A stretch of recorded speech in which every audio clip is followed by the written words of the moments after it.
Good morning and welcome to Mindfulness Mondays. And we're so glad that you're here today to talk about a topic that I think is really important, Dr. Beverly. I keep calling you Dr. Beverly. I'm sorry, Beverly, you're doctor to me. All My right. name is Lennis Mullins, and I'm here with Beverly Kyer, who is a compassion fatigue expert. And we're talking about what happens to the brain when we go through crisis. And I think this is really important to understand it because I really truly believe that knowledge is power. And the more we understand how we're rigged and how we work, the better job we can all do when it comes to caring for those who cannot care for themselves. So you have the floor, Beverly. Thank you. Good morning, Lennis, and good morning, everyone. You're so right. It is important to know yourself as best you can to be prepared. Be prepared to handle crises.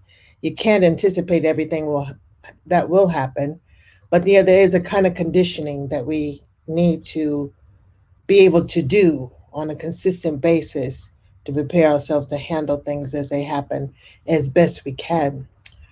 But let me begin with talking a little bit about the brain and the overview, what happens there. I want to also talk to you what happens in the body at that time. And I want to talk about the different kinds of crises and possible responses. We are different. We are different. And no matter what you think you may do in a crisis, you might fool yourself and do just the complete opposite. Because, and look at this, in a crisis, the brain is going to make some decisions. And let me say this, the brain makes decisions without asking you permission, uh, waiting for you to make some kind of judgment. It goes into an automatic response. So it makes decisions, but those decisions are not always the best ones. Not always. The good news is there are steps that you can take to uh, be better able to make decisions in an emergency or a crisis.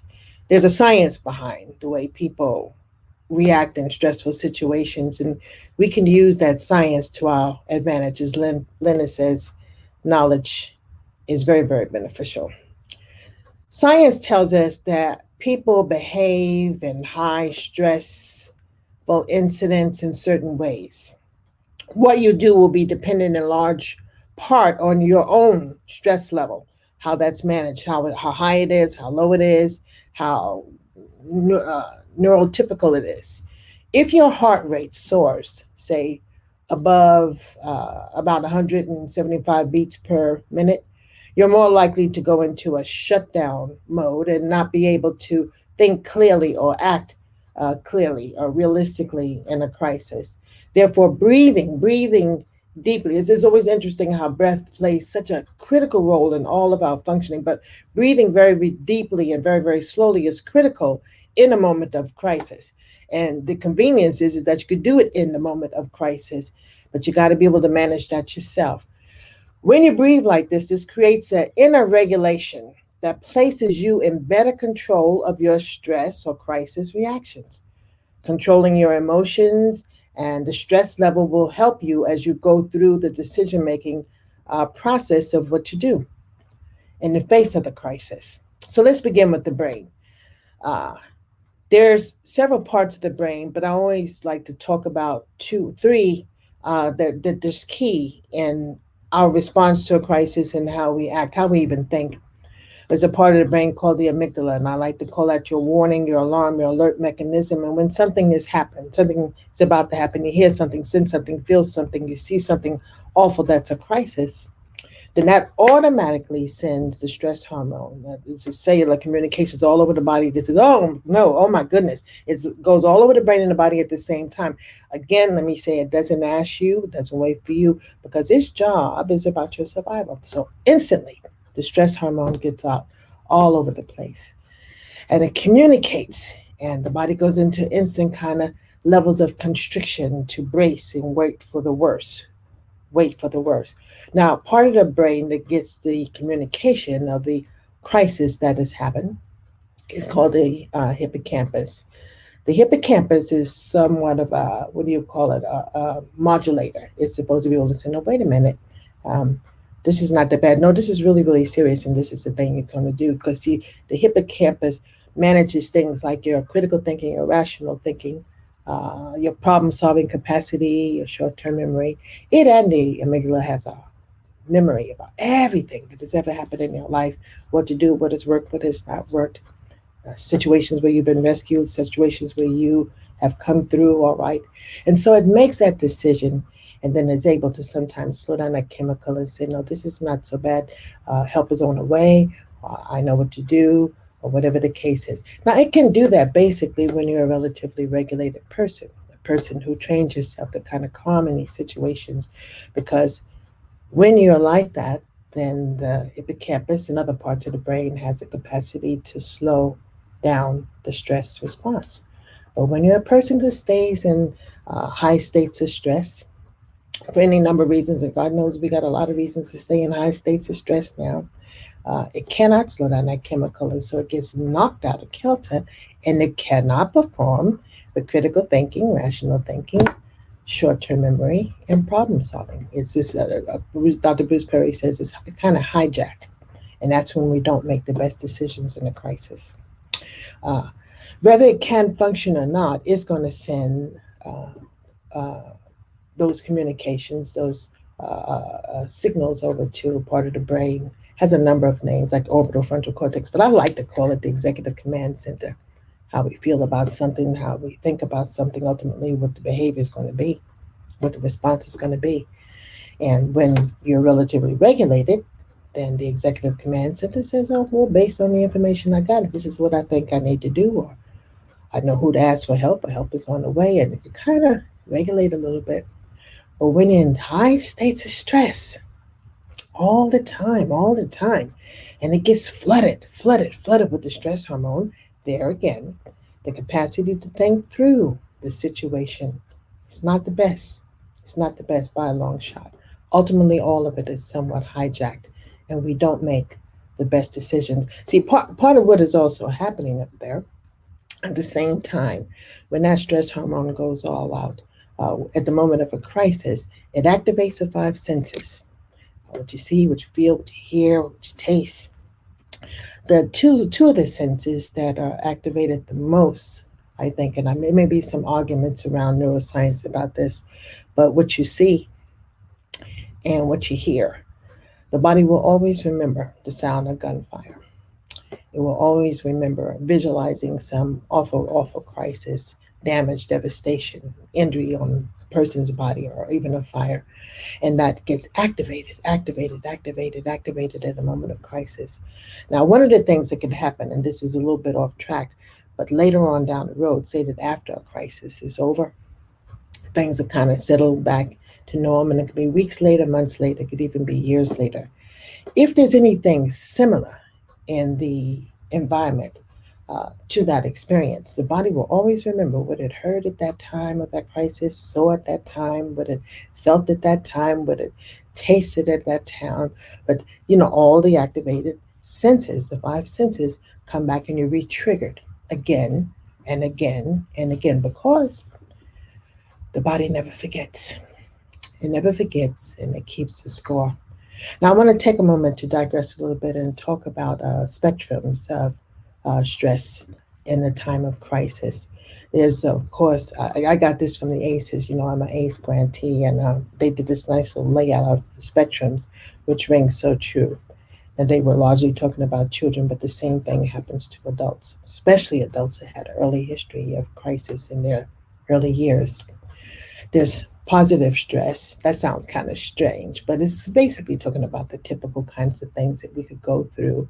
Uh, uh, um, um, can't find your keys, trying to get out the door, something like that.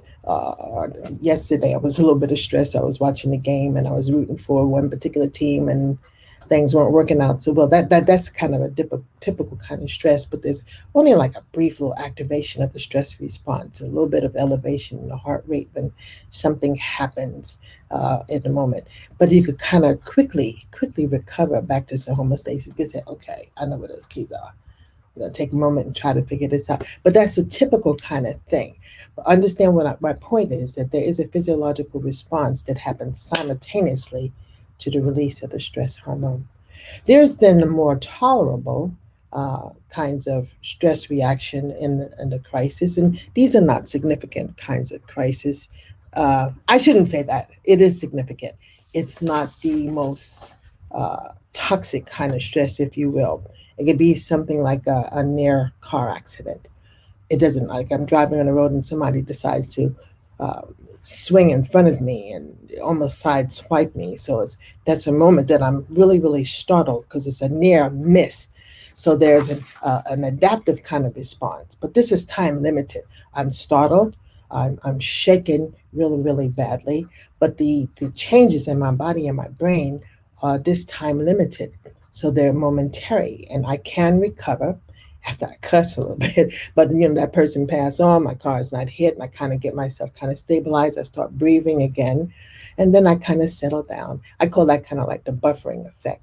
When I breathe and say, "Oh Lord, thank you," nothing happened there, and I kind of body just settles back, settles back. But the stress we're talking about that I want us to be extra careful about is the more toxic kind of stress response in the time of a crisis. Most often this is kind of maladaptive kind of response. It's intense and it's sustained, and it just is pervasive. It kind of goes on, it's prolonged. And in that prolonged activation of the stress response, uh, the body is just really really constricted in the flow of all of our circulatory systems and electrical systems and whatever. They're not functioning well. As a matter of fact, the science has showed that even the architecture of the brain the architecture of the brain changes. And I told you last week about the heart condition, the stress, the level of stress that reshaped this shape, misshapen my heart. The architecture of my heart changed because of the stress. And it increases, significantly increases the risk for a host of health disorders in the body.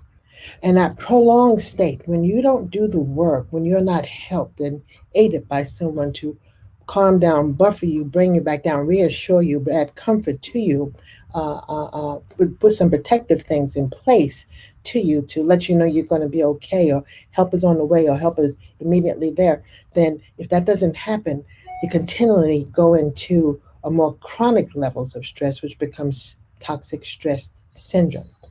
And you ought to know without me even saying you're not functioning well. This is also, for example, when a particular threat, a crisis, results in a devastating loss to you, and or actual personal injury to you. These things we don't get over so well, but this is what happens in the body in the face of uh, these kinds of crises.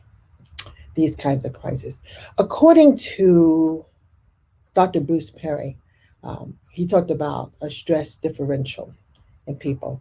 In a crisis, people move, and this is very, very natural, from a state of calm. And let's say that you could be in a state of calm initially, and you call it, I like to call that like a baseline.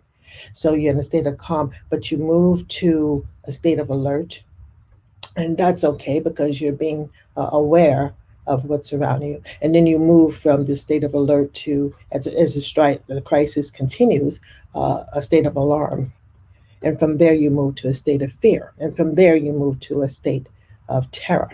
As you understand, you get increasingly stressed out. It really really really escalates, again, if something is not done to buffer yourself, to bring yourself back to regulation.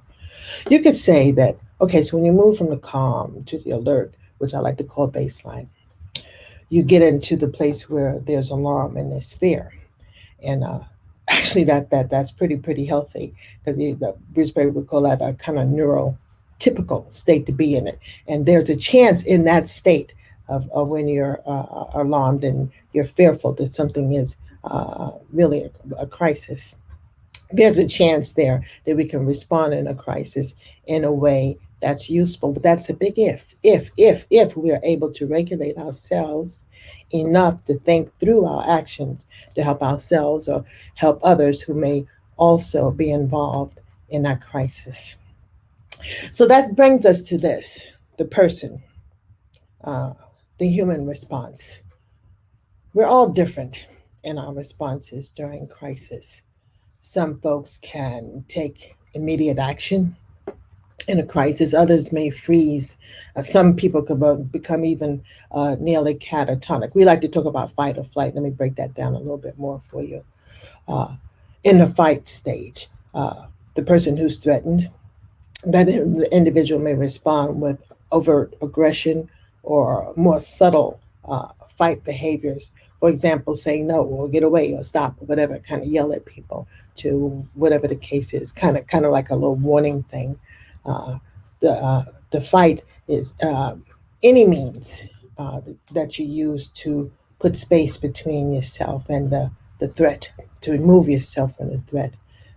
It may involve sprinting away, running away from the danger, real or perceived, or backing away, or even hiding from the situation. But that's a fight response. A fight response because you are in a place where you feel you have a chance. If you just do something, take some kind of action, you're thinking and you're making some decisions. The other response that people talk about is the freeze. When the amygdala, remember when it sends that chemical out, uh, when the amygdala deems that uh, the fight or flight kind of thing, runaway part, is not likely to succeed, it will elicit a freeze response, and you just kind of stop in your tracks. You can't move for a moment. You've seen people almost get hit by a car, step out in the street because they're looking at the cell phone and not paying attention, and the car comes in, they just look up, but they can't move. They can't move. And this is automatic. Understand, it's not a decision not to move.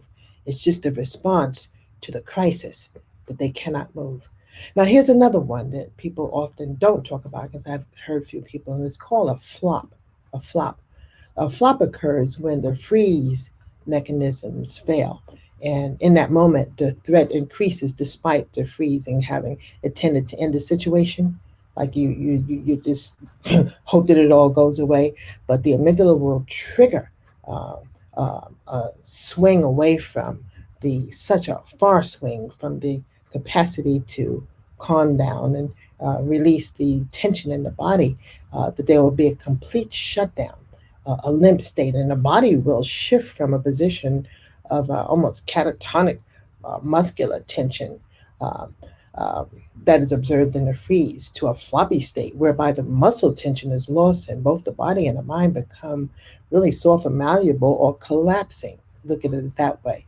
And people have just like, I can remember a situation, and I've seen a situation with some people that their knees is kind of like buckle out from under them and they just kind of fall down, fall down. But these are like bodily responses. And I'm pointing these out because I want you to know that a person, yourself, myself, that when we're not in a place where we're regulated most of the time and able to calm ourselves, we don't have that kind of practice to pull ourselves in, that you can reach a point where your body just fails you at the moment, your mind, your thoughts just fail you in a moment of crisis.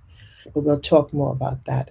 It requires us to know ourselves. I'm repeating myself as much as we can. Here's some things I know about myself, and this is from life experiences. Then, in the middle of the crisis, that's probably when you want me on board. I can remember situations where somebody had a really, really bad accidental cut, and it was a massive, massive bleed, and I automatically went to stay that flow of blood, the tourniquet, the whole thing. I'm just good in the crisis at the moment. Howbeit, when the crisis is over, kind of contained, and the person is safe with some stabilization, that's when I tend to collapse. Now, that's when I was helping somebody else because I pretty much determined that I'm really, really good in a crisis when I see somebody else in threat. Because conversely, the thing that happened, I was also involved in a fire. And I do remember looking up and I saw a wall that was so flamed it kind of buckled, and it startled me. And it was about to implode, which meant I could have been cut or injured in some way, but I totally froze. I totally froze, and someone had to run and snatch me away from that situation, which was very, very interesting. Now, I've been working as a social worker, I've been working alongside medical staff, I've been in ER rooms, I've been in car crashes, I've been in fires, I've been in domestic violence. I'm good at a crisis when somebody else is in trouble, but I happen to know, at least I think I know, that if I'm at threat, I don't use the best response to save myself. It's just good to know that. That requires me to know some more about how to prepare myself or condition myself to handle those things. You need to decide that. You need to figure out. We navigate, all of us, crisis. We perceive a crisis. We experience crises differently. We just do. The types of crisis also influence how we respond. It's a traumatic kind of loss, a sudden shock, like an earthquake or a fire or something like that, or an explosion, or say there's a shooting. You're one of those places where some person goes on to a rampage shooting kind of situation. That's a very, very different kind of situation. There could be situational ones too that we basically face. I like use the example of the nurses, doctors, and respiration specialists in a ICU, intensive care unit, taking care of people in crisis. Coming could be a massive accident that's happened, and they're bringing in a lot of bodies, and it's crisis after crisis after crisis to respond to that. These are more situational, and there's also the life-threatening ones. If you're in a situation where there's a threat involving you and others, but your life is literally in danger. These are different types of crises, and there's a different reaction based on a lot of things in our own personal experiences or our state of mind at the time that we face those things. The responses to the crisis, how we respond, how we see, how we experience, what we do, what we don't do in a crisis, it depends on our states of regulation. We're in two states at any point of the day. We're dysregulated and or regulated. The regulated state means that when things happen, that we could rein ourselves in. We could kind of rationalize, critically think the situation, kind of contain ourselves and make a decision of how to respond. Make a decision on how to respond in the possibly most effective ways. In other words, we could handle that crisis or that stress within a window of tolerance. And we could bounce back, we could recover when our own timetable is to recover. The dysregulated state is what I want us to watch for because it's my belief and my experience working with people, say for instance in the human services,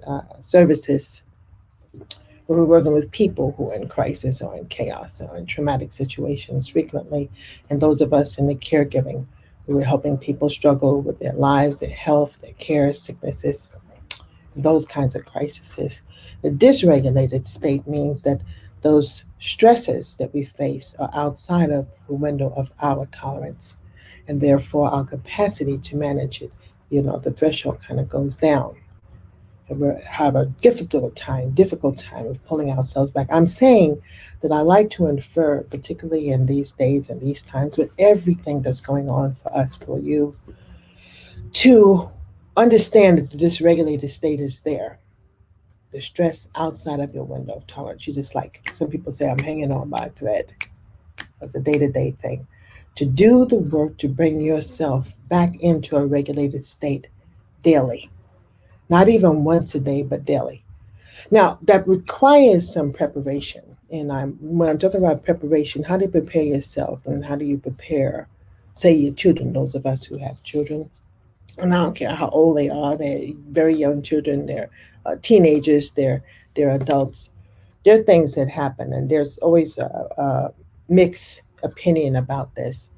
But I grew up in a place in a time with a father who believed in preparing us, letting us know of potential risks or threats or dangers out there in the world. Some people say that I don't want to frighten the kids about things that may happen, and I'm saying, well, you got to look at this is just my opinion.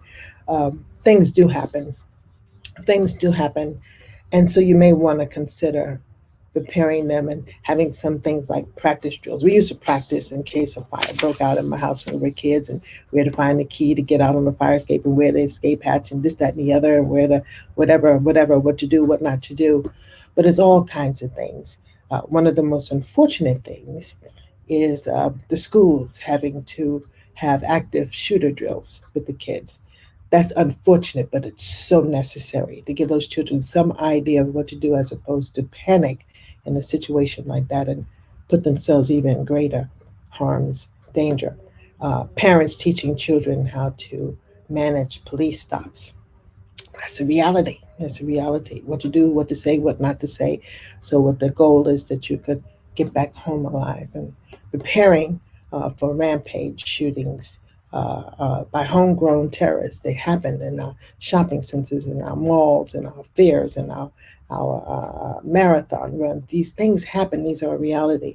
So what might be the preparation? Say if something like this happens, here's some of the things that we may do. What might you do? And kind of really gauge where your children, where your family members are in their responses. What to do when a peaceful protest suddenly becomes a riot, or when you witness a drowning, or there's a car accident, or hearing gunshots in a distance, or there's a fire, or warning about a fire, or there's an explosion or an earthquake. This could be natural stuff. Also, to train them and be prepared for when you're re-traumatized, to understand when you trigger, what your triggers are, that can kind of set you off in ways you don't understand. With all of that, preparation is important. Some of the greatest work, nevertheless, though, is what do you do inside? I talked to you last week about ritualizing your self care. When I said that, I'm emphatic about that too. Make it kind of like a religion that you're constantly doing a self care practice to help you regain to the best of your ability and maintain states of regulation. It is known that people who are like that, I have a lot of friends who practice certain things like yoga and mindfulness, and I'm really into mindfulness myself, and access, so that they basically, they're kind of cool, kind of laid back. They just kind of like handle things so much different instead of that kind of erratic mode. So when they face a crisis, they're probably the people most likely to be able to navigate themselves and others through that situation and out of that situation. Those things also include things like access to nature, quality sleep, prayer, definitely supportive relationships. With the crisis and stuff going on, I got a particular, my best friend Ray, we sitting and talking now, what would happen? What might we do? What do we need to do if this kind of thing happens? It's just good to kind of get into that. A balanced nutrition. You'll need to talk to Lennis about that. She's the master on that subject. But that is critical for the whole body to be in a state of coherence to kind of handle these things in a better way. Physical activities, like I said, the yoga, the Tai Chi, whatever your thing is, taking the walks. And wherever indicated, mental health care may be the thing for you to do. Don't hesitate. That is not a weakness. And I know a lot of black and brown people are kind of hesitant about that, but Right. flip the switch on that and consider when you need help, you need help. There's no weakness in that. That's wisdom to ask for help. And of course, I always want to promote right brain activities. Get that chemistry, play, laugh, fun, humor, activities, creativity to get that wonderful chemistry going on in your body. That serotonin, the endorphins, the dopamines. The All happy in all, hormones. you're training your body for new options for thought and actions in the face of a crisis. Take care of your own inner regulation. Create peace for yourself daily.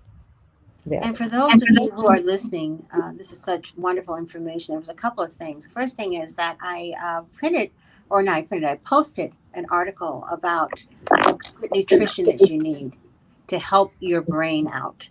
I posted that in the uh, Wellness Reset group. If you do not belong to the Wellness Reset group, then you need to belong to the Wellness Reset group if you happen to be listening to this on LinkedIn or Instagram, or maybe even on somewhere else on Facebook. Make sure you belong to the Wellness Reset group so you can get the first dibs on these broadcasts, but also the articles that are posted to support some of the information that Dr. Beverly, that Beverly is sharing. You sounded like a doctor for sure today, Beverly. That's a compliment. So much great information. And for those of you who want to find out more about what Beverly does, go to the wellnessreset.net. Go to wellnessreset.net and be looking for very shortly something that's really going to be fabulous for those of you who would like to have a more deeper understanding and to find out more about compassion fatigue, how to deal with it, how to hopefully ward it off, and the kinds of things that you can do to stay well in your mind, body, and spirit. Be looking for the Wellness Reset Campus. It's going to be coming online pretty soon, and be talking about that as we get closer to it. But we're very excited that these are going to be online courses that first responders, nurses, doctors, and therapists, Social workers and counselors. social workers, counselors, firemen, police officers can take to help deal with compassion fatigue. And as I'm listening to you and you're talking about all the different things that go into how the brain might respond to certain kinds of things, sometimes it would seem to me that it wouldn't just be one, one particular instance when the crisis comes. It could be a combination of occurrences Yeah. that impact the brain as well. Is that right? Mhm. Never forget there's a multiplicity of things going on for us, but there's always an accumulative effect, a compounded effect, and an exacerbated state. So yes, they could all kind of be going stirring in you at once, and one more thing happens, and that's the crash. Right. And I bring that to your awareness because some might think, oh, well, I haven't had any crises lately. And I can tell from my own experience that when I finally had my aha moment, my breakdown, my epiphany, it was something very, very small, but it was Hmm. the accumulation of occurrences Yeah, that caused that crisis. yeah. Yes. So you want to make All of the sure. old stuff is there when you don't Mhm. process it, and it stays stored. So it could be something that happened quite a while ago that's just Okay. resurfaced by something current. So yeah. Hmm. Please share your comments and thoughts about what you've heard today. We would love to hear from you. And for those of you who aren't listening live, who are listening through replay, please hashtag replay. Let us know that you're in the replay. Sorry for some of the sound things. I've switched platforms a couple of times. Apparatuses is something that's in the system, not our apparatus. But I hope you got the bulk of what Beverly was saying. We are so glad that you've taken some time to listen to us and hopefully share with us and come back again every Monday at 9:30 a.m. Pacific Standard Time. We will be here with Mindfulness Mondays. Thank you so much for sharing, Beverly, and for all the wonderful work that you do. Thank you, Lennis, and thank you all. Stay safe, stay well, be vigilant, and God bless. God bless. Bye bye.